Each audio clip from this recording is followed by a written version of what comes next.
Hello everybody and welcome to a brand new Elder Scrolls Online build video with me, Sherman. Today we are going to be taking a look at the Weird Wolf. No, I'm just kidding. It's called the Lycan build.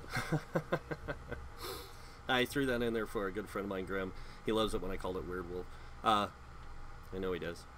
Just kidding. But yeah, before I get started in showing off the Lycan build, I want to give a few shout outs to one, the guild that I went and did the VMall run with. I don't want to say names because I don't want to, cause any problems. But thank you guys. That was an awesome run. Really fun to hang out with you guys, get to know you a little bit, that kind of thing. Also to my guild for Saturday night. That was cool, guys, to hang out with you and talk and just have fun, enjoy your company, and do the live stream with you guys. And especially Killer Mac, Dolphin, and Grim, who were my party most of the night. And then, of course, Enter Valiant when he took over his tank. All of you guys, thank you very much. It was awesome. So, let's go ahead and take a look at this build. So, this build is a Redguard Nightblade. It is called the Weird Wolf. That's what I named it for this. That's just a joke, though. As you can see, we have 17k health, 10k magicka, 40k stamina with a 1107 stamina recovery. Our weapon damage is 3037. Weapon critical is 44%.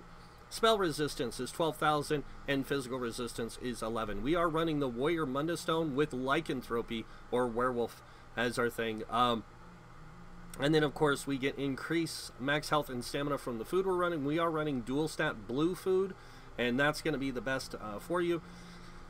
Lycanthropy, really awesome. Now, I'm going to get asked this. Before I go any further, I'm going to get asked this, and I know I will in the video. Yes, this does work in dungeons. I did get it tested in 2 dungeons on Vet mode, one in Fang Lair and one in, well, partial Fang Lair. Then one of the people bailed on us and we had to wait for another person to come in. Then we ran City of Ash 2. Because I told him I wanted to try some hard difficulty dungeons and everything. The guy bailed on us when we were at the spirit boss, like right before you get to the dragon. Like we were right there. And it kind of helped me remember to let Killer Mech know or something. So yeah, got to test the build out on Sunday for a little bit. It was really cool. Really great group of people that I was playing with in game. They're a really great group of people. So I want to say thank you to them for helping me make sure this build worked. So I did get to test it in dungeons. Yes, it does work in dungeons. How well it would work in trials would depend on if your guild would allow it or not. Otherwise, I think it would work pretty good. Moving on to the gear.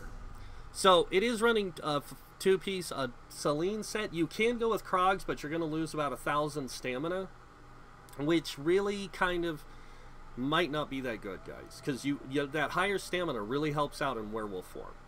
So we are running 2-piece Selene's Bolt Divines medium with stamina enchants. The other set we are running is a 5-piece Night Mothers. Now there's a reason why I chose Night Mothers, guys, is because this gives you a lot of physical penetration without using a crusher, and we also have another 1600 for champion points, so you have like a 4k penetration, and in dungeons that's okay. Like you're gonna have a tank giving you another 5k, possibly crusher, so you're gonna get another like 7k on top of that, like your 4k. So you're going to be roughly sitting at about 10, 11, 12, somewhere around in there, K penetration. If you want more, you can, get more somewhere else. But Night Mothers works out really well with this. The chest and the belt are light, the rest, but all of its divines, all stamina enchants, which kind of helps. And then the good thing about Night Mothers is it gives you 2 things: a weapon critical, which boosts your crit, gives you a little bit of extra weapon damage, and the 5th piece is what you really want it for. Whenever you deal critical damage, you gain, or you reduce the enemy's resistance by that 2,580 for 6 seconds. So that can really help out.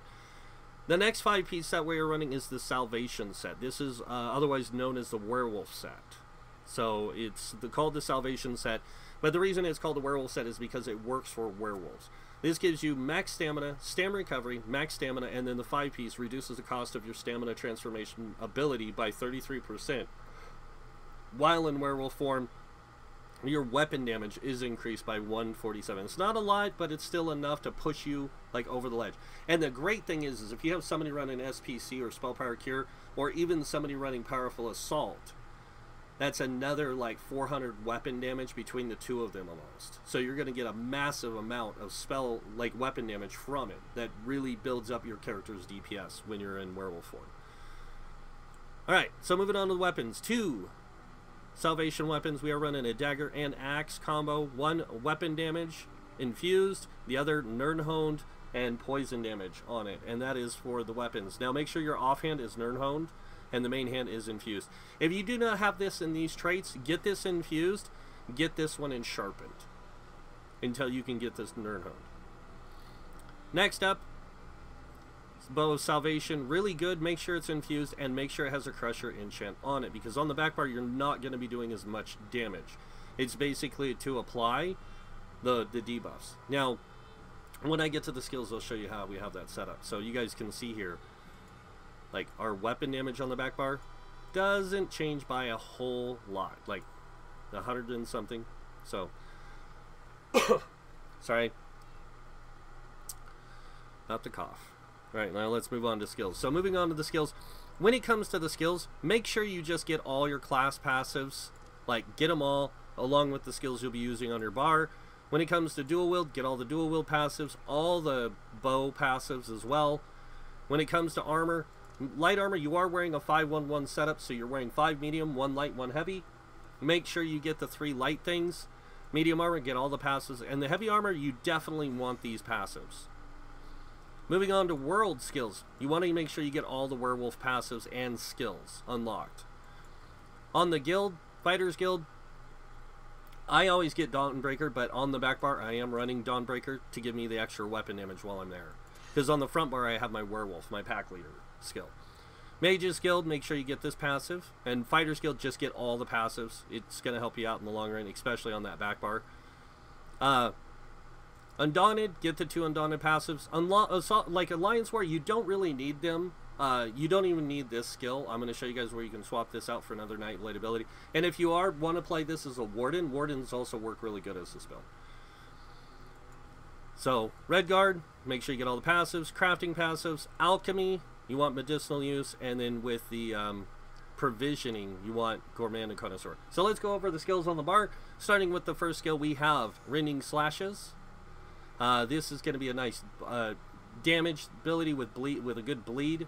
It also reduces enemy movement speed. Then we have Surprise Attack. This is a Nightblade ability. This is going to do physical damage, a pretty good chunk. It's going to apply Major Fracture for you, which is going to reduce the enemy's physical resistance by 5,280. Try to have this applied if you are playing in a group, like to something. Unless you're playing with a tank, then don't worry about it. But if you're in a group, and let's say the tank is like tanking the boss and you want to take out some trash, make sure you have this on your bar before you go werewolf. Hit an enemy with it, go werewolf, so they have that applied to them, that Major Fracture. Next up, we have Deadly Cloak. This is a great damage over time ability, kind of swirls around you, does damage. Next, we have Killer's Blade. This is just an awesome execute damage thing. It also heals you for 20% of the damage, or 20% of your max health, if the target dies when you use it. Next up, we have Resolving Vigor. Great heal, guys. I mean, look at that. 13k to you, 10k to your allies. Next up, we have Pack Leader. This is where this is your werewolf transformation. As you can see, the cost of it is 201. That's why I love using this set to a degree. Now, if you read, while transform, light attacks cause your enemies to bleed for 13,685. You're going to be doing a lot more heavy attacks than that. Your physical damage, or over 8 seconds, and your physical and spell resistance increases by 9k. You become very tanky as a werewolf. You also summon 2 wolf companions for the duration of the transformation. If killed, they will return after 10 seconds, so they will come back. Now, the werewolf transformation lasts for 30 seconds, and then while it's slotted, your Stam recovery is also increased by 15% on the front bar. So that's another reason why we have this. Onto the back bar. Rearming Trap. This does trap, and then it rearms itself and resets, but it does 3,000 damage up front and an additional 8,000 over 6 seconds, and then it reapplies itself. So you'll constantly get that. Next up, we have Poison Injection. This does 5,000 damage up front and 11,000 poison damage over 10 seconds. Great dot damage. The damage of the dot also increases if the enemy is below 50% health. So, Next up, we have Endless Hail. This just does a really good amount of damage to the enemies over time. So now you can switch to a Maelstrom bow. I did test this. Like with a Maelstrom bow, you will get a little bit more DPS as long as you're not doing a werewolf. Like as long as you're not switching to werewolf, it works great. Next up, we have Relentless Focus. This just gives you minor Berserk while it's up and minor Endurance. So it gives you extra Stam recovery. It also gives you increased damage. So try to keep this up before you change into the werewolf. Like apply it so it lasts for the 20 seconds. The first 20 seconds while in werewolf form. So keep it up as much as you can. Next up, we have Leeching Strikes. This is just a great way to keep you alive, give you some extra Stam recovery. I also try to make sure I have this up before I go werewolf.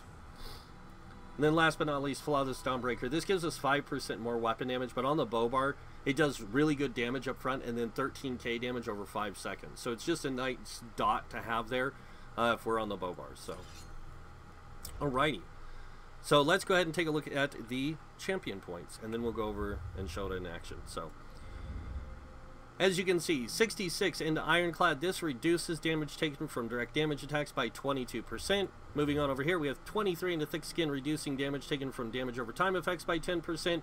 56 into Hardy, 56 into Element Defender. Both of these are going to give you 12% pretty much to every damage type. So, 12% reduction. Moving on over here, we have 16 in Expert Defender. This reduces damage taken from light and heavy attacks by 10%. But try to make sure that you put the 56 into both of these and the 66 into Ironclad. It really helps out in the long run, guys. Moving on down here, we have 23 into Quick Recovery. This increases healing received by 6%. This really helps you in werewolf form. And I'll get to that when we change, so you guys can see.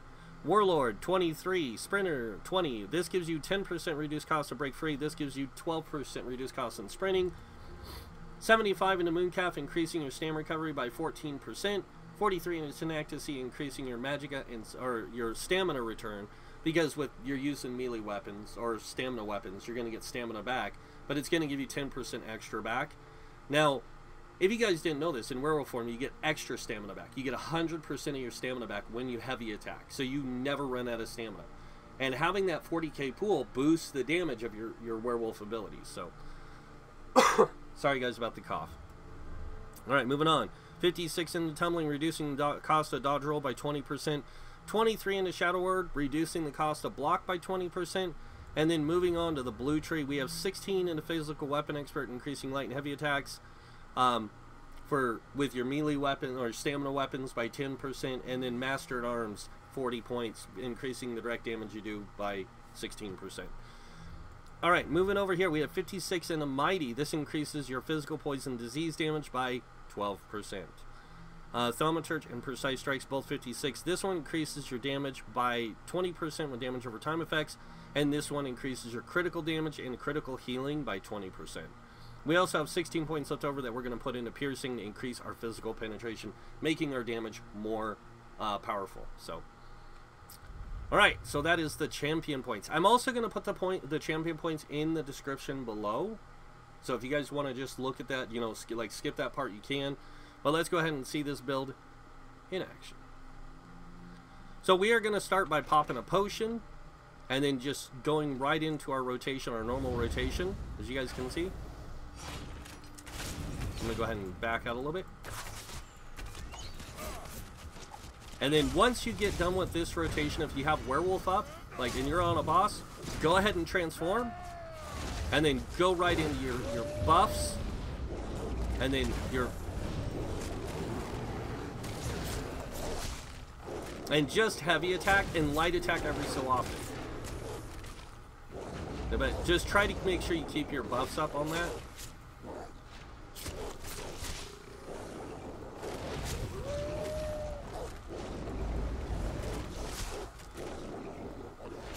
Getting ready to come out of transformation.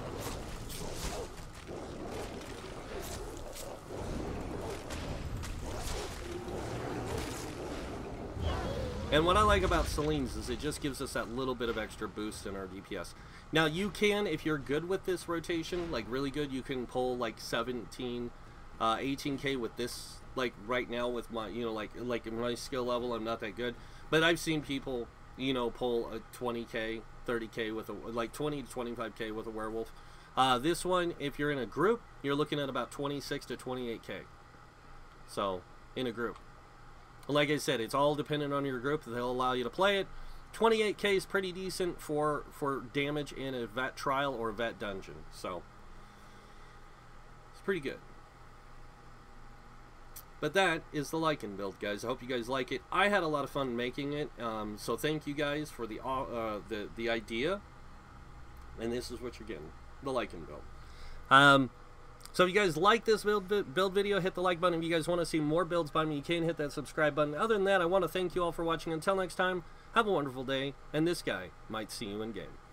Bye.